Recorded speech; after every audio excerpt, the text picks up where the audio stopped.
Welcome to this week's book club, or this month's book club. We don't do this every week, we do it every month. Every week would be a little much, but Marcus Sheridan's They Ask You Answer. One of the most talked about books, I have to say, in marketing circles in a very long time. And I have to say that's probably because he uses his own methods to market the book, which kind of proves that they work, right? Mm-hmm. So anyway, first of all, I'm Paula Williams with ABCI. We help aviation companies sell more of their products and services. And like her, I'm with ABCI. I do back-end stuff such as cybersecurity, data formulation, and also play the part of CFO. Cool. Are you going to tell people your name, or are you going to make them guess? Oh, yeah, John Williams. Cool. As it states there in the lower part of the screen. Right, exactly. That is always true. So there is a cheat sheet. So in first impressions of the book that you want to share? He sounded like me talking. Marcus? Yeah. I mean, because with respect to what he's talking about, because what he doesn't like and says is not a good thing. I mean, if I run across that stuff, some of that stuff, I just ignore it and go somewhere else. As a customer, right? Yeah, from the customer perspective, yeah. Right, absolutely. I finally got the book. I've only read maybe half of it. Okay. But a lot of what I do for different clients is writing their FAQs. Yeah. And so this is right in line with that. And, just kind of another way to use FAQs, whether they're on your site or you steal them from someone else's site. How do you answer those questions? And, I've had a couple clients do that. They'll take all the questions from someone else's site, they'll answer them, and then we put them on their website as, an FAQ start, or they'll use them in their newsletters. They have a section of their newsletter that has usually 2 or 3, depending on how in depth they are. Mm-hmm. One frequently asked question, blah, blah, blah, blah, blah. And then they'll give the answer. So they'll put, 2 or 3 of those in their newsletter. So, it's another way to benefit from the power of FAQs. Right, exactly. And I think it's probably fine to steal the questions from somebody else's FAQ, as long as you're like adding to it with questions from your own customers, and because everything's going to be a little bit different. Nobody is precisely the same as another company, or if they are, they probably shouldn't be in business if there's no. Well, the questions might be the same, but the answers aren't always the same. Exactly. And so that I won't let them steal the answer. Right. Like, no, you can't plagiarize this answer. Yeah. You can take this question and answer it. How would you answer this if someone walked in, the front door of your business, either through an email or in person or through a chat, whatever it might be, and said, hey, how do you do this? Or why is this important? Mm-hmm. Don't use their answer. Use your answer. Use your answer. And so, we'll take those FAQs and whatever their answers are, and then I polish up their answers to make them good grammar and everything, and then put them on their website or in their newsletter or whatever it happens to be. Right, exactly. What's really interesting is the way technology uses that question answer format. Mm-hmm. They're written for people, and people love the question and answer format. I think as a consumer, I really enjoy, because I don't know what questions I should be asking, especially if it's about a product I've never bought before. I want, what have other people asked about this product? So I, as a human, love this, but machines also love this because it's structured data, right? Mm-hmm. It's giving them what they expect. And this is infinitely usable by search engines and by AI and by other machines to say, I'm flag posting, or I'm signposting. Here's a question that you might be asked someday. Here's the answer so that you're ready for it. So, when ChatGPT is running around looking for answers to things, you have signposted and helped it, by giving it a question and an answer. That's Right. interesting because I'm the other kind of guy.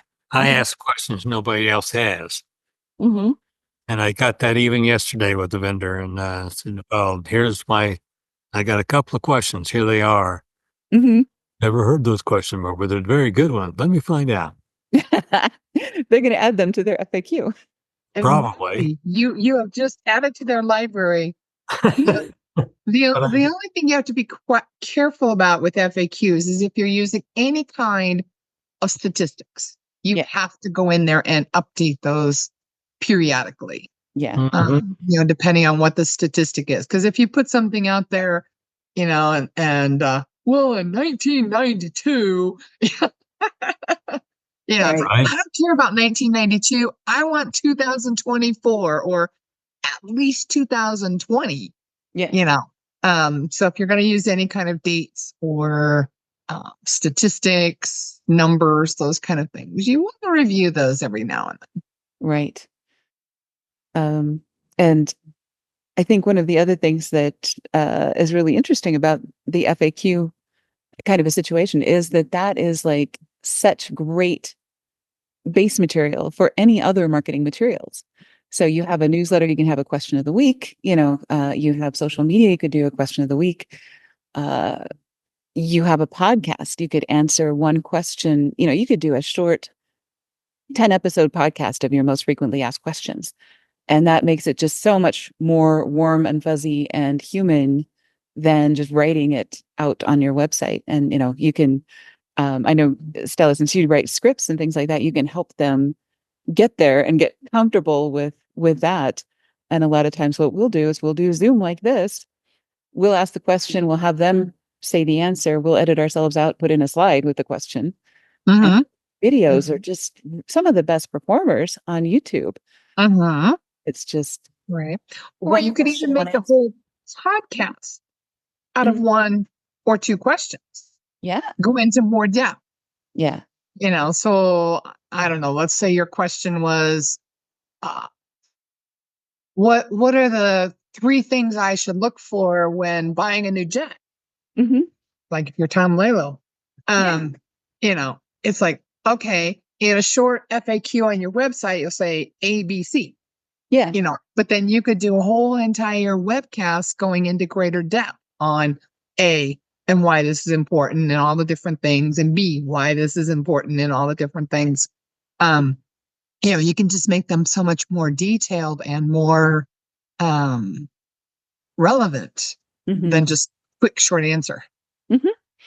Oh yeah, absolutely. And some of the questions you get asked are not something, and this is part of the problem that a lot of people have is they will say, I'd love to do an FAQ, but I can't answer that question in a paragraph. I mean, I have to go on for pages and diagrams and all this stuff. And it's like, okay, you should still answer that question, but maybe we should break that question down into, uh, you know, assuming X, how do I do Y? Assuming I run a helicopter operation, how much am I going to pay for insurance? Okay, well, then you have a whole bunch of other questions like, how many helicopters are you doing medevac? Are you in hazardous areas? Da, da, da, da, da, da, da. Exactly. But at least then in your FAQ, you could say, here are the questions I would have to ask you to get to an answer of how to do that. And at least Right. it's being a little bit more transparent than it was before. One of the things I love about this is his approach to a pricing page or pricing guide on your website. People are so hesitant to this, and there's a huge tradition in the aviation industry to say, call for pricing on an aircraft listing or a piece of software or whatever, because it is complex, it is, and people are afraid of their price being used as a stalking horse without people being actually serious about making purchase, and that is a thing. It is a thing. Mhm. Yeah. I mean, because, if you put your price out there, it's like my budget is $10,000. Yeah. Well, they're not going to charge you $5,000 or $6,000 if they think they can get 10 out of it. Yeah. So, rather than putting your budget out there, it's those other questions to ask. Yeah. And like you said, it is very common, not only in aviation, but a lot of others, click here to get a quote. Yeah. Call us to get a quote, whatever. And businesses need to do a better job with that call to action, Hmm. and say, let us ask a few questions to give you a better answer or something. Yeah. So that it's not just click for a quote. It's like, I don't want a quote. I just want to know a ballpark, Yeah. and so then you could say, ballpark, for a 2-person company, like the helicopter example, 1 helicopter, 2 pilots in Orlando, Florida would average, I don't know, $1,000 to $3,000 a year. So you kind of give broad strokes as to what they're looking for, or give an example so that they, okay, well, that might be within my budget. I can follow up with them, versus, 1 to 2 pilots, 1 helicopter in Orlando, 10 to 20,000. Oh no, that's way out of my budget. Yeah, you're not going to call them. You're not going to get in touch with them because, they've outpriced what your budget is for Right. whatever. And that's not always a bad thing, because you don't want calling who are completely out of range, of whatever it is that you're selling. So, Well, when I run across people that don't put a price out there, or say call for price, I say, okay, you're not the people. to talk to. Delete, move on. right. Exactly. Unless I really want it. Yeah. Hmm. Well, and 10 years ago, you could get away with that because nobody had their prices out there. Everybody was saying call for pricing. Everybody was saying, fill out this form to get a quote. Everybody was coming into this like a hostage negotiation, right? Were you here when we did Chris Voss's book, Never Split the Difference, and talked about, he's like an FBI hostage negotiator, and he wrote this book on negotiation. I've read his really book good. because I was a negotiator, but Oh, yeah. And, so you kind of go into it from I'm not going to give you any information. And then, well, I'm not going to give you any information until you give me some information. So, you start with this hostage crisis of, I'm not going to tell you what I want until you tell me how much it costs. And, well, I can't tell you how much it costs until I know something about what it is that we're talking about. right. And you're Labor negotiations 101. exactly. Well, I can tell you Mhm. that before I bought my first airplane, I got to run around from so many different dealers, Mhm. and screw it. And I went to Cessna Corp and said, hey, I want to buy an airplane, but nobody wants to talk to me. Mhm. Well, here, talk to this guy. He's one of our sales guys. And then we figured it all out, and I bought from them. Mhm. I didn't go through a dealer. Did I pay more? Yeah, maybe, but so what? Yeah. They were, it's not so what into like thousands more. Maybe a little more here and there. But the thing is, when I went to pick that up, I got a 4-day course in the airplane. I got test fly with that. We flew approaches, updated my instrument rating. We did all kinds of stuff. They took baby pictures of the airplane in various stages of manufacture. It was actually a really great experience that was probably worth more than buying it from a dealer anyway, right? Yeah. But after that and a few other similar experiences, don't tell me you got to call you to get them. Because there's other people out there selling the same stuff. Yeah. And I'll just go to them. Man, will I pay more? Possibly, but you're not giving me the chance to figure it out. I think that's another factor that's huge. People who are in sales think that pricing is this magical thing, but most of the people in aviation or in business to business sales aren't as concerned with the price as they are with the trust, the terms, the guarantees, the other things that give them because if they pay a little bit more, they're fine with that as long as they don't get called in the middle of the night because the thing stopped working, whatever it is, or they made a bad decision, or whatever the situation is, because trust is so much more important, especially at some of the categories that we're talking about, than And $100 or $1,000 or some difference in price. guess what? When I went to buy the second airplane, I didn't go to anybody else. I went to Cessna. You went straight to the source, right? Exactly. because of trust, not because of price. Yeah. Yeah. Mm-hmm. Exactly. So I think transparency and price leads you to trust, and nobody cares about price anyway. So, if they end up spending more money to go with somebody that is straight with them and is not trying to give them the runaround and conceal information from them and treat them like a hostage negotiator, and I think that's worth something, right? Well, I don't think that people don't care about price, Yeah. Okay. but as long as you're in line, they're not going to quibble. Yeah. When I go to buy stuff on even places where I could possibly negotiate, Mhm. and I say, okay, I'll take it if I want it. You're not going to say no, because you know what? If it's overpriced and you don't perform with respect to setup, installation, customer service, believe me, you'll regret it, Mhm. because I won't recommend you to anybody else. Well, not only that, you're likely to put out on some form of social media, oh, my experience with XYZ company was awful. Yeah. It took them 10 days to respond to a simple question. Their estimate was $1,000 and it cost $5,000. You're going to put it out there somehow, whether it's just talking to your best friend at the bar or putting it on social media. Those bad experiences follow you. Oh, Yeah. yeah. Yeah, exactly. I would much rather have be able to defend a client that has a higher price and doesn't have a lot of bad reviews or, people in the community that have had bad experiences. That's such an easier client to defend, the pricing decision, as opposed to somebody that has, is maybe the low price leader, but everybody hates them. Mm-hmm. Right. So that just puts everybody in a bad situation. Yep. Cool.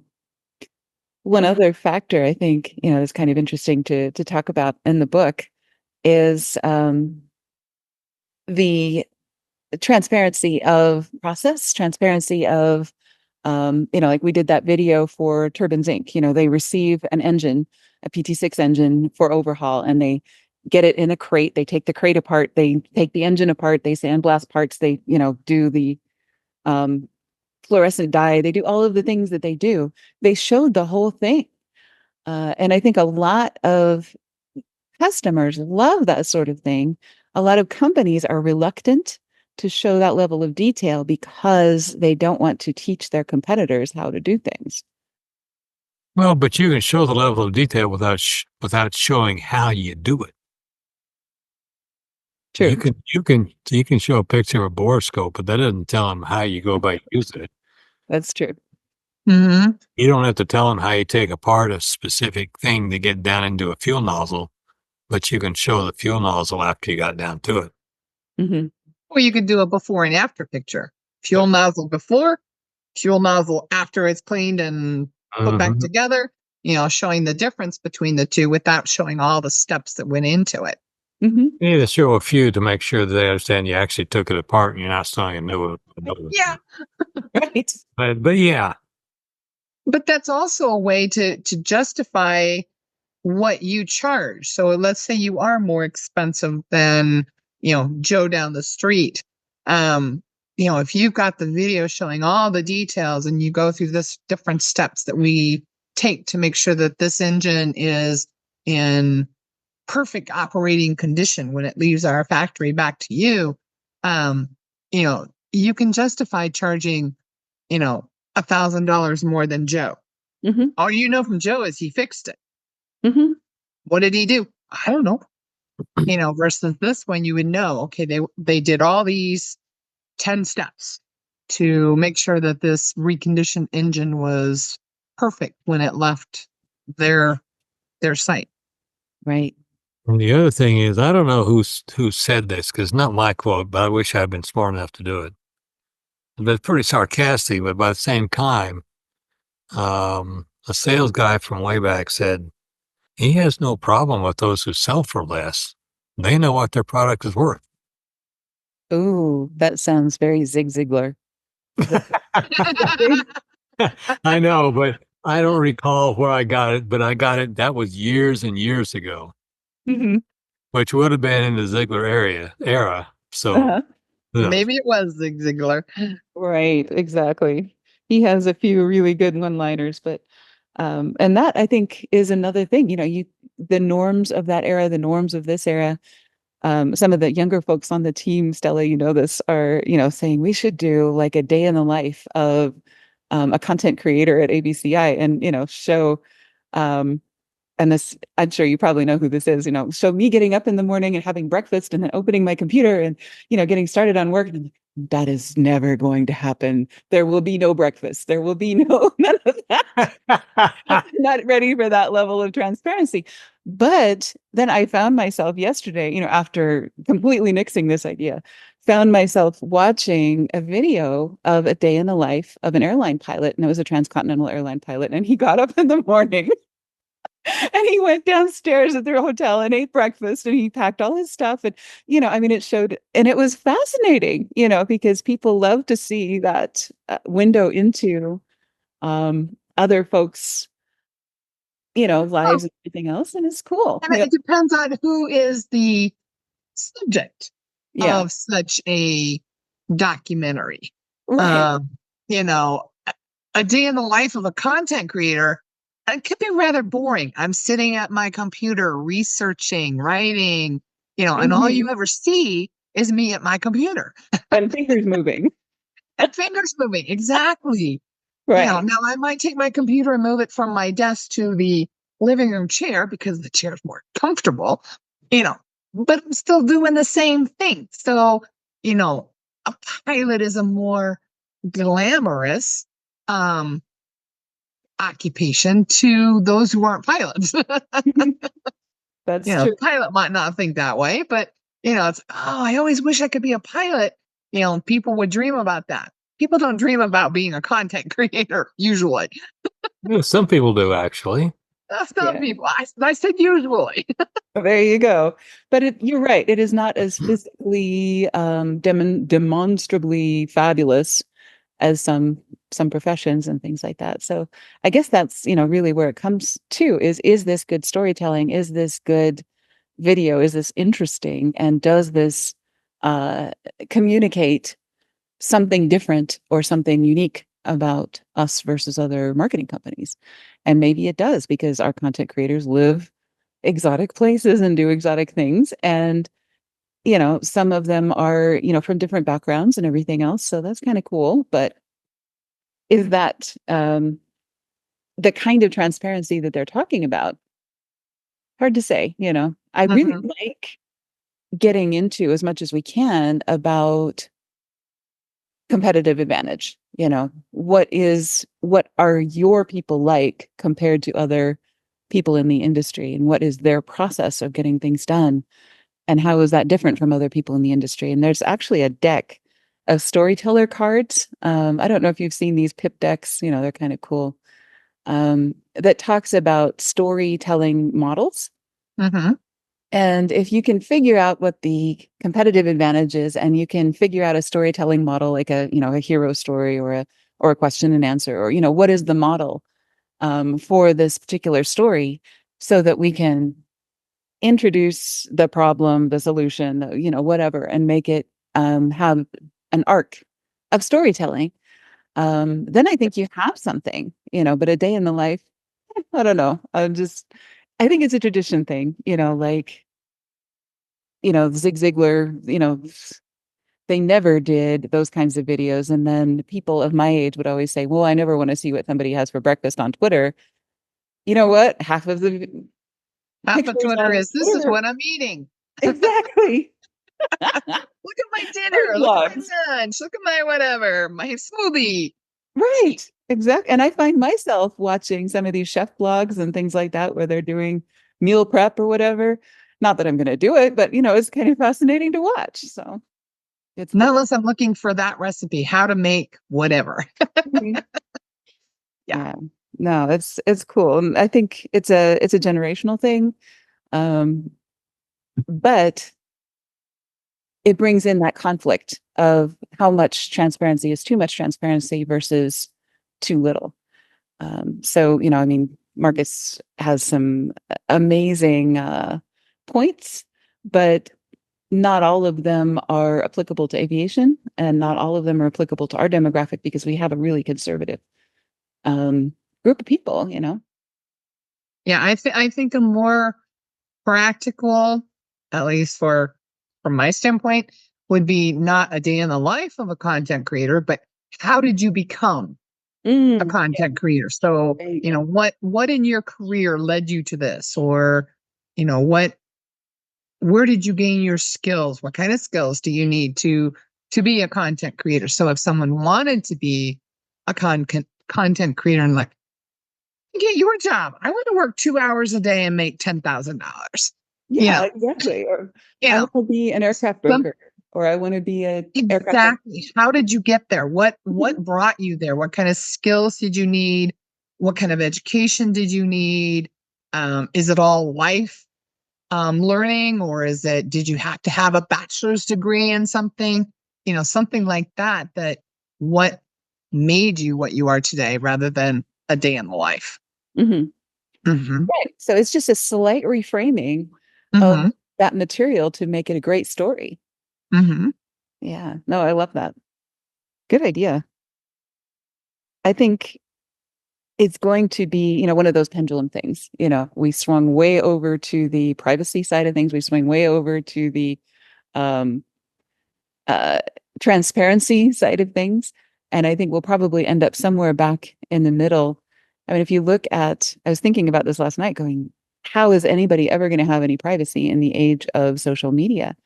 And I think we look at some cultures like the Japanese are masters of privacy in a very crowded space. They have developed cultural parameters and other things to create privacy. And so I think as a company and, as an industry and everything else, we need to give some thought to that. What are the questions we don't ask each other? What are the things that we don't show, and those kinds of things. And it's perfectly fine. A lot of the younger folks are going to think this is like a betrayal, but, it's perfectly fine to be not entirely transparent, I think. A lot of my clients don't know that I live in Mexico. Really? Yeah. They just think you live down the street. If I did, they wouldn't hire me. Really? Wow. Okay. A lot of companies won't hire foreign workers because of tax implications, because of workers' comp implications. They make up all these different things that, if you look at LinkedIn, and a lot of even though they're fully remote, positions that are listed there, they will say must live in the United States, must live in Canada, wherever the company happens to be. And they won't consider you if you live outside of that area. So what's interesting is you're absolutely right, but I have a very good friend of mine who has lived in Mexico and has lived in other countries, and he is a retired government employee and now a government contractor. And they gave him all kinds of crap before they decided to let him work for them. Even though he's still an American citizen, comes back here more than required, and it just has to be, for reasons I can't disclose, he's in another country. They figured out that it's okay because they're after what he knows, Well, we actually thought about this for a long time.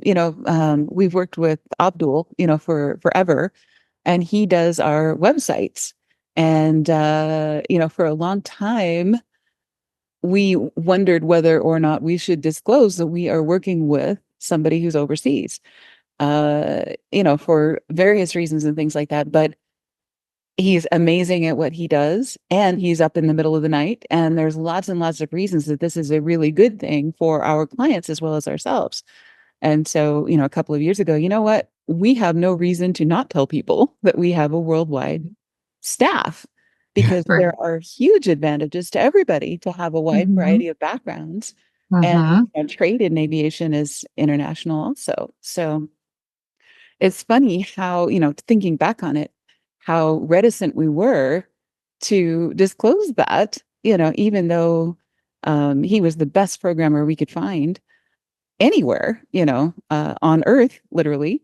And, we love working with him and everything else, but we just didn't want anybody to know. But now I think I'm really happy with the fact that we are transparent about it, because it just makes things so much easier for people to know, if you want something done on your website, you have to tell us by the afternoon so that we can, scope it out Yeah.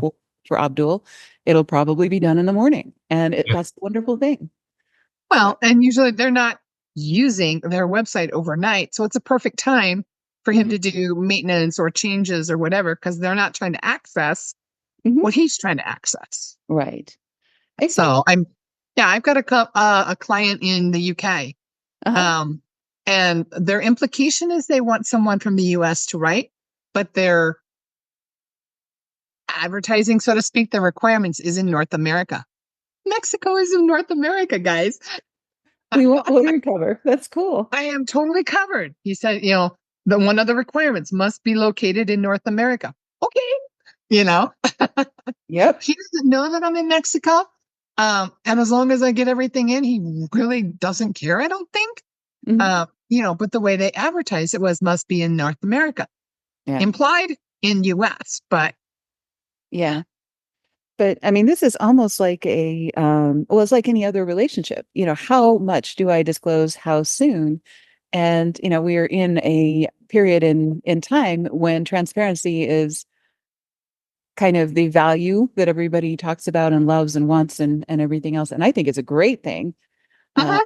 to have more and better transparency, but there are limits to how transparent we want to be, and how transparent our clients want to be, for very good reasons. So I think it's good. It's a good time to be deliberate about, um, you know, thinking about the questions and answers, asking the questions, should we disclose this? Should we not? And what are our reasons for that? And are they valid anymore?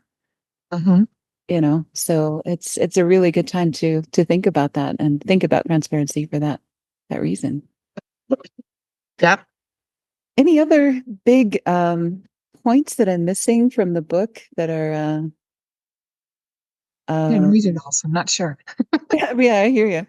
Well, I guess, there's kind of the conflict between brand marketing versus educational marketing or content marketing, which is kind of what we do. And I think of the aviation marketing agencies, most of them grew up with brand marketing. And we kind of started with direct response, which is a precursor to content marketing. The old direct response was by mail, the Dan Kennedys, the what is his name? Bill Glazers, the other folks in the industry that did direct mail marketing or direct response marketing. Their measure of success is, does this get a response? As opposed to brand marketing, where you're just putting it out there like Coca-Cola, etc. So the direct response was for smaller companies and, for people that didn't have $10 million to invest in a brand, or, 100 years of brand equity that they could leverage. So it works really, really well for content marketing, because that's the same paradigm. You've got somebody that's new on the block, and what you want to do is explain why you're different and better and all of those things. So the content marketing is definitely what Marcus Sheridan is in the tradition of, saying, throw out the brand, do only content. And I don't know that you want to go 100% that direction either, because I think Not if you have a well-known brand. yeah, you do want if you're Coca-Cola, you want to use that experience, that history, versus if you're, I don't know, if you're ABCI, you're a newer company without all that history, then you need to rely more on the content to promote what you do, versus Coca-Cola. Well, everybody knows Coca-Cola. right. And I guess in our industry, if you are Gulfstream or Textron or something like that, then you are the Coca-Cola, and you can lean on that brand a lot more. But and Jet Brokers and Wyvern, I mean, some of these companies are multi-generation, have a lot of brand equity, and we do want to make sure we respect that and promote that and do not compromise that under any circumstances. We're not going to go change Jet Broker's logo, you know. Our entire approach to business. Exactly. You know, we have to respect that equity and everything else, but that doesn't mean that we shouldn't be doing content marketing for these old brands as well. Right. So once again, conflict, balance, etc. But yeah, anyway, I really, really like the book. We had Tyler Lessard as a guest in our book club about a year ago because we were doing the visual sale, which is kind of the version of this. And I think they worked together at a couple of marketing ventures and things like that. And they co-wrote, you know, forewords and things in each other's books. So I know they know each other. And the visual sale is kind of the version of this book about how you do that on video. You know, how do you show YouTube's. Exactly. And Marcus just did a really cool webinar about a week ago about the Google apocalypse. Mm-hmm.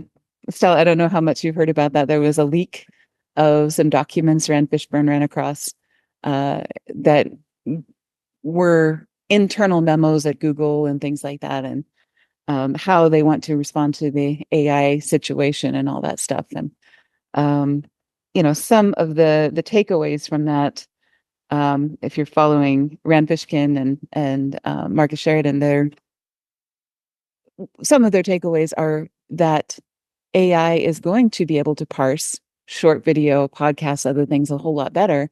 And they really, really love the question answer format. So, you know, that really fits into their business model and proves what they've been saying all these years. So of course they're gonna use that as well as they can.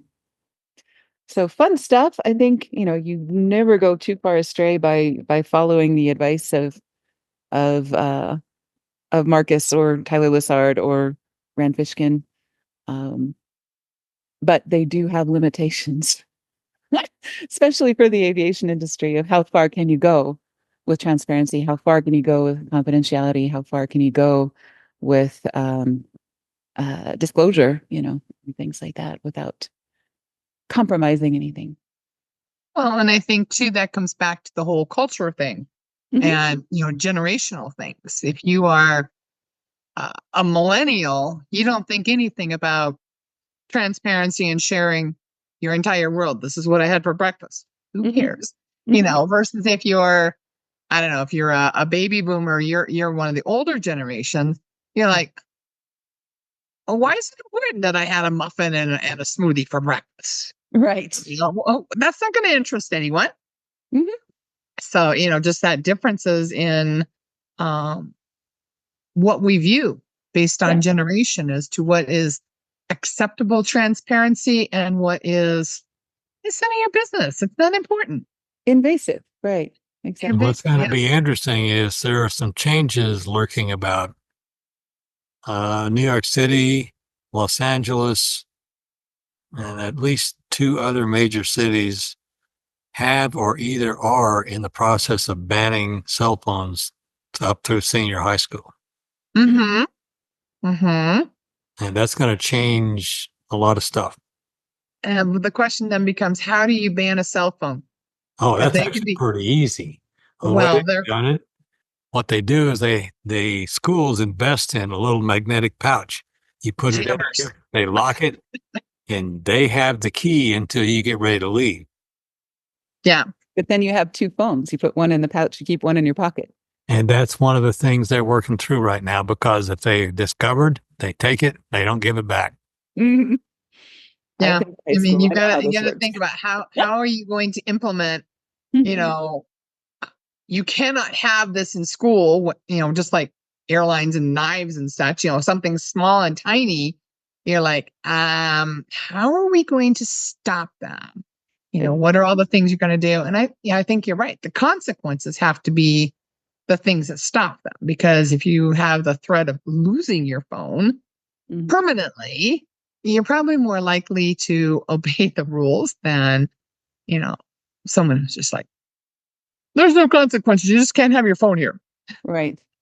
I like the idea of putting copper mesh in the walls. I know that's expensive because, you know, if you just make it not work, because otherwise you're just creating a market for tiny phones, you know. Exactly. Well, or get Wi-Fi jammers. Yep. Those The things work really well. problem with that is those school classrooms that use internet Right. for legitimate reasons. If Yeah. you got a Wi-Fi jammer, you're not going to be able to use that computer because it's being jammed. Sure you gotta can. have You a way wire it. around. Sure, Mhm. you can wire it. Hardwire the computers. That's true. That's the way they did our business school. They had them all hardwired. Right. Smart. Right. Well, there's ways of managing all of that, but again, it just really comes down to what do people value, and how are we going to adjust to that going forward? So it's going to be interesting to see this evolve. Any last words about the book? And you want to give it a 1 to 10? 10 being the best, 1 being the worst. Where does it fall on our scale of books that we've read so far? Well, since I only read half of it, I don't Yeah. think I could truly rate it. Okay. Any famous last thoughts about the book? Anything that stick out to you that we haven't talked about? Not really. I mean, the part that I did read, which like I said, is probably about the first half. Yeah. I agree with most of what they're saying, and I use a lot of question and answer in different writing things that I do. Right. I think it's a secret weapon that's underutilized in a lot of Mhm. Highly underutilized. Yeah. right. So I'd give it, I would say it's in the top 4 that we've read this year. That's only 6 that we read. That's true. That's true. Okay. It's in the top 4 of the last 12 that we've read. So if we There do you the go. calendar clock, it's pretty darn good. And, I don't say that about, well, yeah, it's in the top 3 or 4 of the ones that we've read in the last 12 months. So it's pretty darn good. I'd give it an 8 or a 9. John? Yeah, I can go with that. Maybe even a 9. And that's based on my experience as a consumer Mm-hmm. and listening to what he has to say about purveyors of stuff. Mm-hmm. Right. So, Exactly. different perspective, but yes, I like it. Cool. All right. Well, thanks, you guys. I really appreciate you guys coming. I really think, it's one of the cool things about discussing a different book every month is that we kind of get to compare, this versus the Chris Voss's hostage negotiation. Some patterns and other things really come up in how this works and everything else. So next month we are reading Trade Show 411. And that one will be right in the middle of trade show season. So, hopefully it's relevant to everybody who's suffering through the cycle of how do I get people to my booth, when I'm competing against Gulfstream and, all of these big old brands that have what looks like unlimited funds, and how do I stand out and make this work? So, Well, we did a trade show for a small company, and we got more people to that booth than anybody else in the trade show. Remember that one? Yeah, we hired a magician. So you just have to think outside the box and think, how can I attract these people and get them to come over and learn more about what we have to. And sometimes it's smoke and mirrors and very fine wires and trickery and deception and everything else and bait and switch. So, but that's what trade shows are all about, is entertainment, so. Yeah. Offer food that no one else is offering. Food is great. Yeah. Mm-hmm.